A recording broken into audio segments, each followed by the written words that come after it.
What would happen if the Union of Soviet Socialist Republics, also known as the Soviet Union, comes back in 2025? Now the USSR consists of 15 countries. We have Russia, Estonia, Latvia, Lithuania, Belarus, Ukraine, Moldova, Georgia, and we have Azerbaijan, Armenia, Kazakhstan, Uzbekistan, Turkmenistan, Kyrgyzstan, and Tajikistan. And we also have the Estonian Islands. And we also have these Russian islands. But basically, this is gonna be a new series, which is about like using these different countries to make up different scenarios.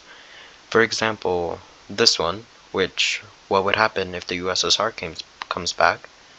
There is also like, what if this country decides to form an empire? What if country decides to go after this country? What if this empire gets mad? What if other countries came back? And this is gonna be a very interesting one. So let's erase the borders and start with the video. Let's move on to the allies of the USSR. So, starting in North America, there is just one so far, and that country is Cuba. In South America, there is Venezuela and Bolivia. Moving to Africa, there is Ethiopia and the Democratic Republic of the Congo. And there, and in the Middle East, there is Iran and Syria. In Asia, there's North Korea. So this is the map of the allies of the USSR. And now, what the USSR would do once it's back is influence North Korea to go after the South. So that's what they do. And North Korea declares war on South Korea.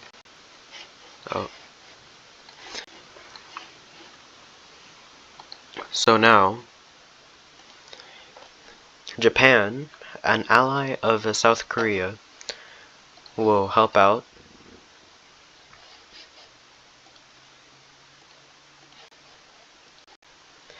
And now North Korean troops will enter the South Korean border and will slowly invade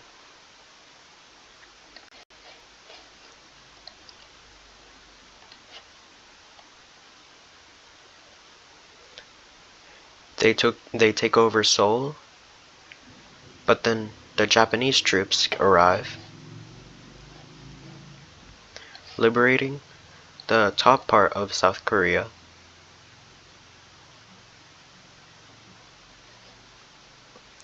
Pushing back, and now they are both invading North Korea from the south, capturing Pyongyang, going back, but then the USSR declares war on South Korea, making the line go back.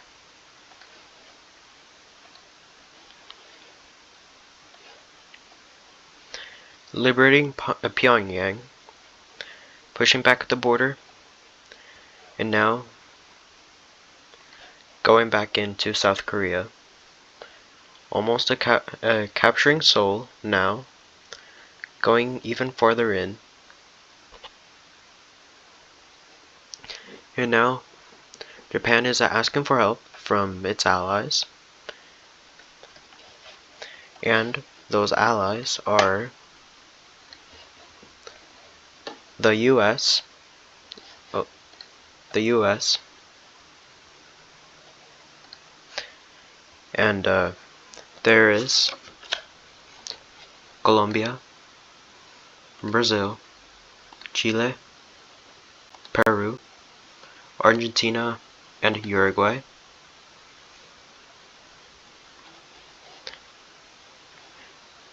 Nigeria, Taiwan, and Australia.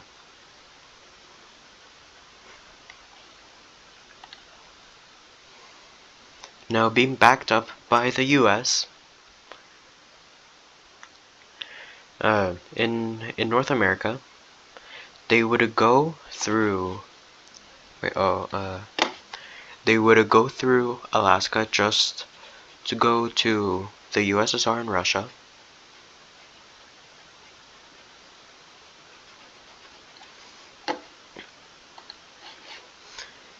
Invading through here, and then once it's winter, they would walk through.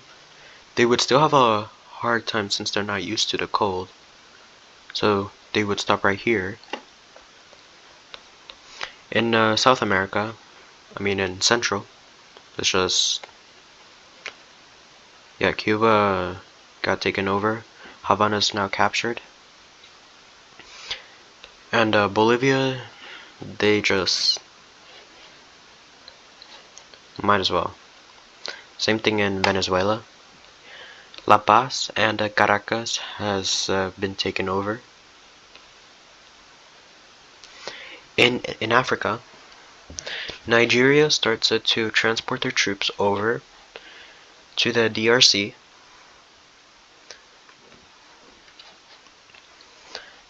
They have started in a little entrance. They managed to get through here, but then are stopped with the DRC's troops.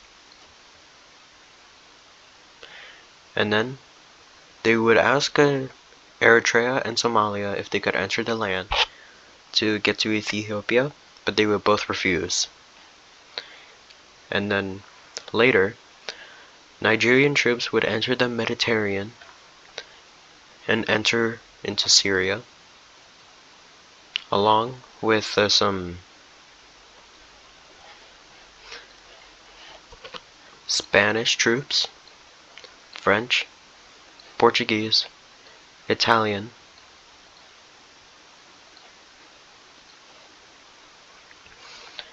German, Dutch, Belgian, and Turkish, and Croatian and Slovenian would help out with against Syria, which goes extremely well, pushing back the Syrians very back. And then soon Syria is about to be collapsed. And then soon most of those will enter Iran. And then managing to get through, going to the border with the USSR. Next thing, Turkey would start an invasion into the USSR.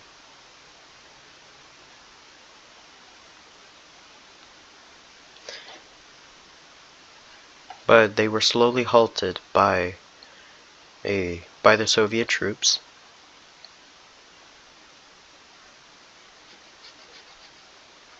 Once they get a little bit up north, then they are stopped. But they open a new front in Turkmenistan,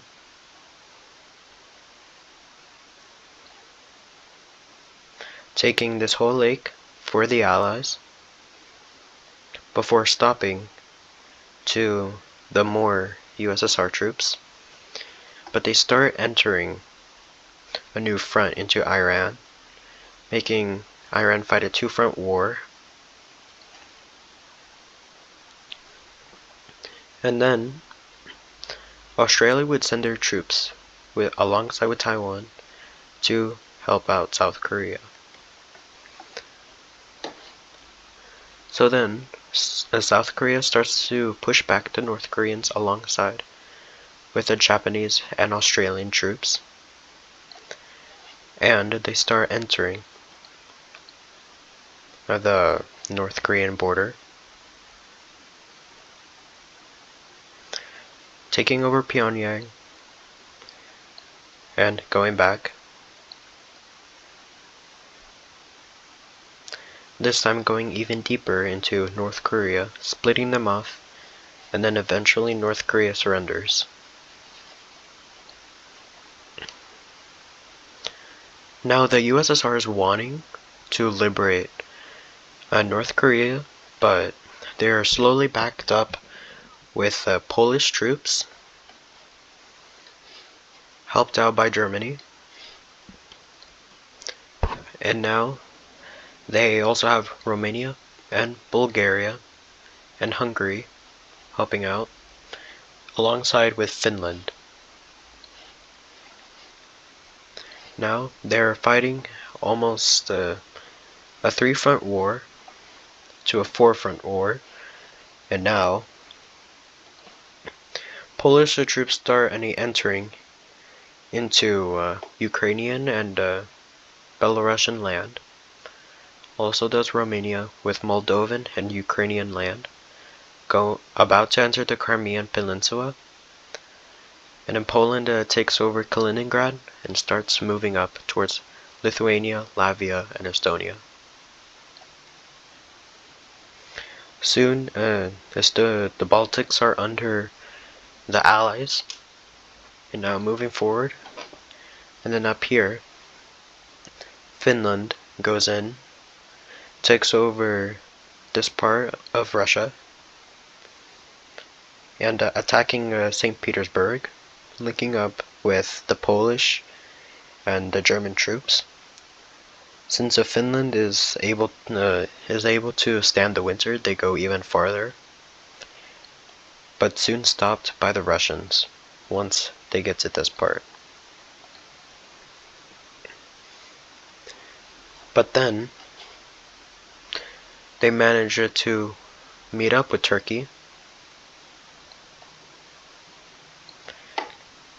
and now going more in, but then more troops enter the European side, trying to force back the Finnish troops, which goes successful.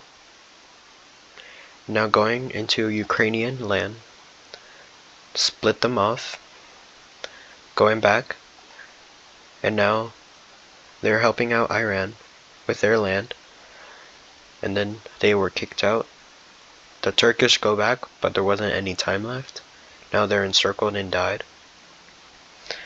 The USSR makes a push back into Turkey. The Finnish goes back to their land, but still able to keep that part. The USSR goes back to Estonia, Latvia, and Estonia, take over Kaliningrad, and then starts a very small invasion into Poland.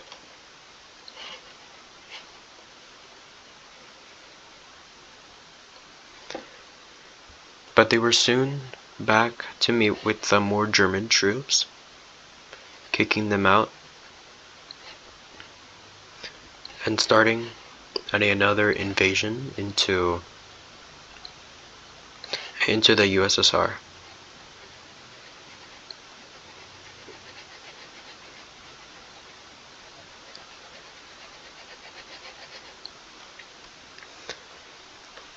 So then, Irani troops are going back into the USSR land to fight off Turkey.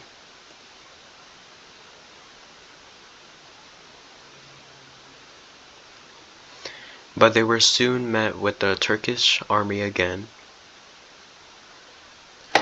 So then, they start sending troops through Iraq, meeting with the Syrians.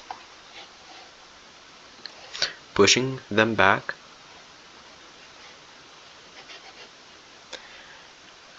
And they reach the waters. They do any spearhead through Syria, circle them, and now these are going back into Turkey, and another one appears. These went back into Turkey. These ones were pushed into the water and drowned. Oh, they also made any spear, almost going back to the Turkish border. They surround and encircle the remaining troops, and then they manage to push back with ease. And now they start any invasion. They link up and start to go in.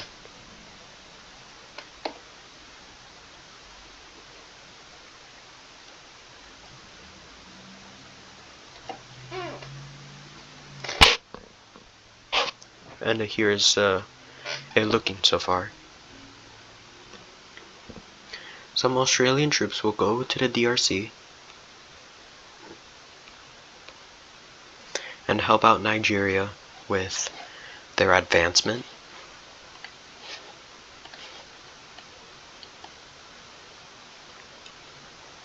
They do an encirclement and they go in deeper.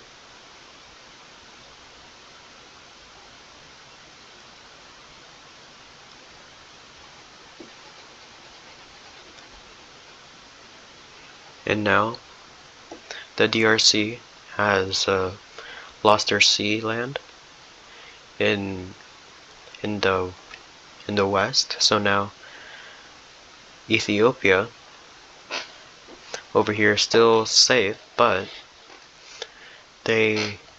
Australia and Nigeria declare war on Eritrea. And so then they enter Eritrea and just take out just to enter Ethiopia.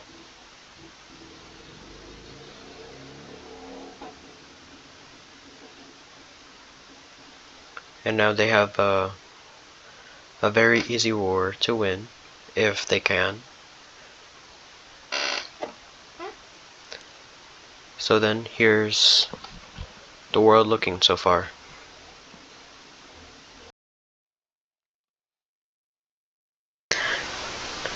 So by this, it looks like that USSR is already losing, because now the DRC is capital is now taken over by the Allies, which makes the DRC already surrender. And now moving to Ethiopia, they made a big spear going in, but then they start going in different ways.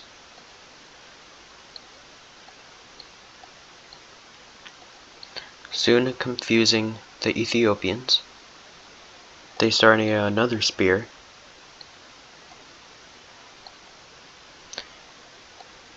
And another.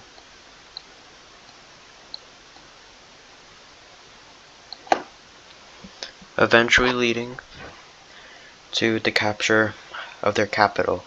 Once they link up, Ethiopia surrenders. But then the USSR needs more allies. So they go over to China. China refuses. But then Taiwan declares war on China for some reason. So now China's brought up into the war. And it tries to go for Taiwan, but little did you know, the Philippines is also in here with the naval support, the supportery I can't English, but they go ahead and bring the Philippines into the war with their naval, alongside with American and Japanese ships. And China decides to invade Hong Kong, bring in the British.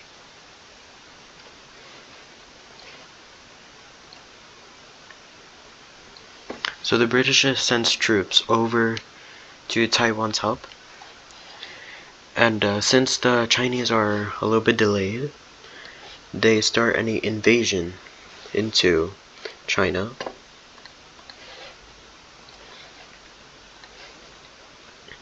They take over this part of China, soon going into the mainland, and then liberating liberating Hong Kong.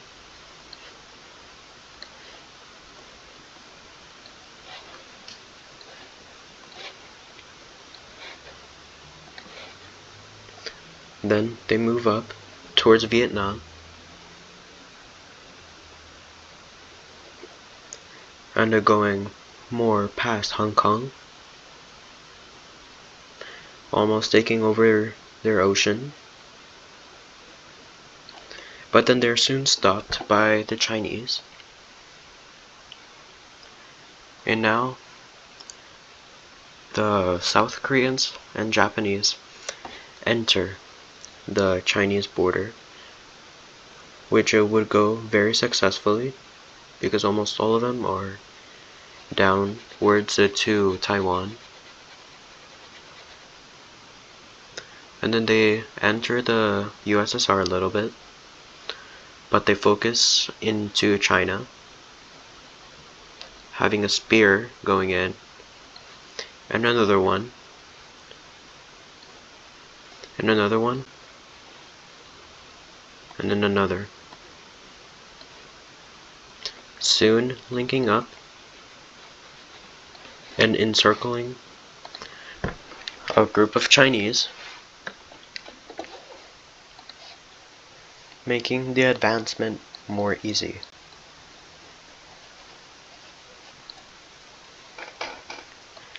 Soon, they close the eastern part of China from the rest, and now they're going in south.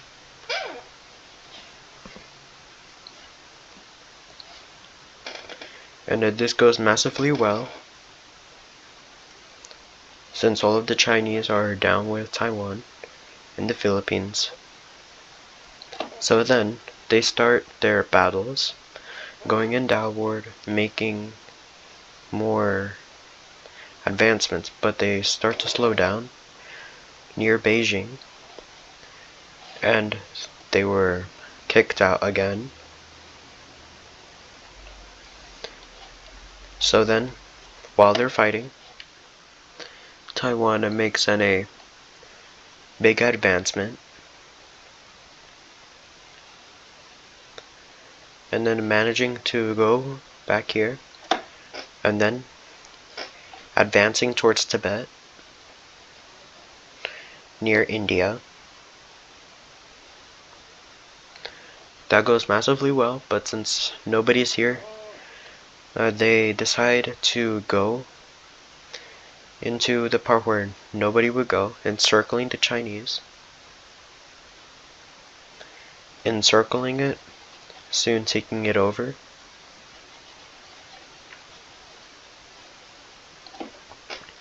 Now they have a massive entry. So then while the Chinese are distracted by that, they would go down, link up, and then start going in from the west.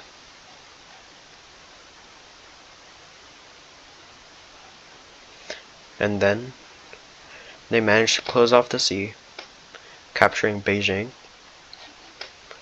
and then China surrenders. And then for this part, the USSR welcomely takes the Chinese into their land while invading the USSR too.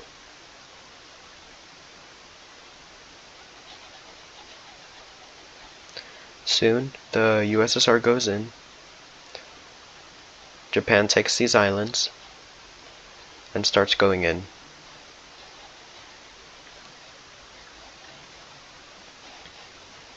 And takes this whole lake, and starts to meet up with the Taiwanese. Is that what they're called? Probably? I don't know. But they go in, take over this lake again, and they start advancing more into Soviet territory. At this point, both teams know that the USSR is eventually going to collapse. But then a big entry comes in, a massive campaign going to Finland, then meeting up and linking, eventually going back to the territory in between Iran and Turkey. They do encirclement, and then eventually they liberate the eastern part of Turkey.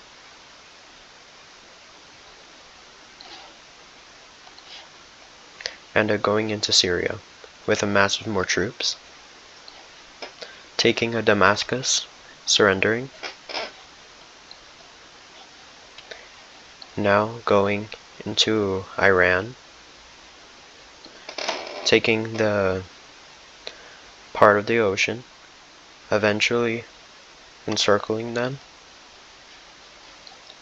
and then they go to Tehran, the capital of Iran. Eventually, Iran surrenders, making a new front in the USSR.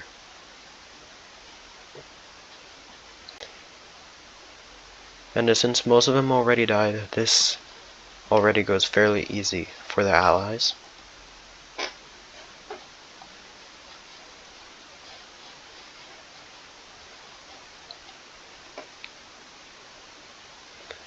And now, they launch a spear, trying to go towards Moscow. Another one appears.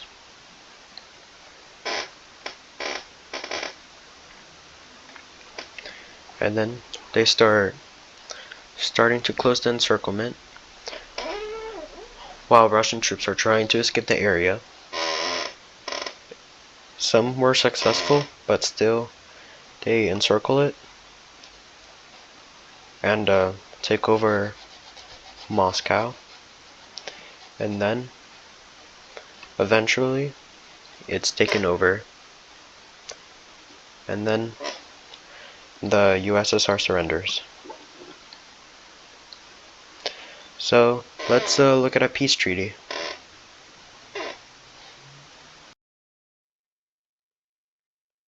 So, here's the peace treaty.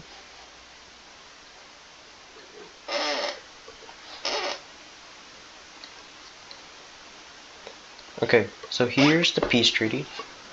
In North America, the US, okay, that's the wrong color, but basically, the US annexes Cuba as a puppet state. Colombia annexes Venezuela. Peru, Brazil, Chile, and Argentina then split Bolivia. And then Nigeria makes the DRC a puppet state. And over here, as a compensation for invading Eritrea, Eritrea annexes Ethiopia. And then in Poland, Poland annexes Kaliningrad. Romania annexes Moldova. Turkey makes Syria and Iran puppet states. In the Caucasus, Georgia, Azerbaijan, and Armenia combine. And in Asia, Korea reunifies. Japan takes a little bit of Russia. And Taiwan takes back China, making the Republic of China again. And then Russia and Siberia split, making Siberia independent. And the Soviet Union collapses into the 15 states again, which were these Baltics, Belarus, Ukraine, and Caucasus, and the Central Asian and the stand countries. And then nothing happens to Australia, nothing happens to the Europeans over here. And I don't think that's anything else, so I think that's all.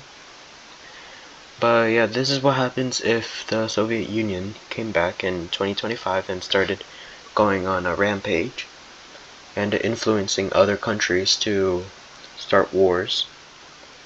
The Korean unified, the Bolivia split, Venezuela and Cuba annexed, also does Poland, Romania, Turkey, puppet states, Nigeria puppet, Eritrea annex, China, the People's Republic of China fell, and Siberia is now independent, making Russia any normal country, just like how big the states are. So